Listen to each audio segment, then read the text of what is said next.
નમસ્કાર દર્શક મિત્રો, જનરપન ન્યૂઝમાં આપનું સ્વાગત છે। હું છું આપણો મિત્ર કંચન પરમાર। આવો સાંભળીએ આજના મુખ્ય સમાચાર। વડોદરામાં અકસ્માતોની સાંકળ યથાવત।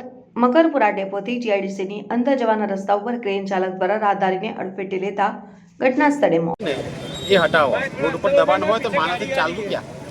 જે રીતના અકસ્માતનો સિલસિલો વધી રહ્યો છે, આજે એક જીઆઈડીસીમાં એક ક્રેન ચાલક દ્વારા એક રાહદારીને અડફેટ લેતા મોત થયું છે, શું કહેશો?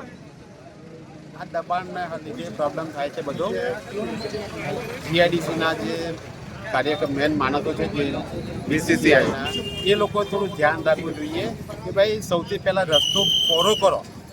શું કહેશો? અત્યારે 25 કરોડના ખર્ચે પણ રસ્તો પહોળો કરવામાં આવ્યો છે। સ્ટ્રીટ લાઇટો બી નહીં ચાલતી, રસ્તો કરે છે પાછો ખોદી નાખે છે અને જેમ તેમ મોટી ગાડીઓ વાળા જાય છે, ટ્રેન વાળા જેમ તેમ જાય છે। આ બીજું તો 13 તારીખે રાતે બી અહીંયા એક્સિડન્ટ થઈને મરી ગયો છે એક ભાઈ, 13 તારીખે રાતે 8, 8:30 અને આજે બી પાછું થયું। બોલો શું કરવાનું? સરકાર લેશે જવાબદારી? શું કહેશો? જે રીતના સીસીટીવી ફૂટેજ સામે આવ્યા છે, ભાઈ આ માણસને ઘરવાળાને ખબર બી નથી કે મારા ભાઈ ઘરવાળો મરી ગયો છે માણસ। આ અકસ્માતો દિવસો વધે જ છે।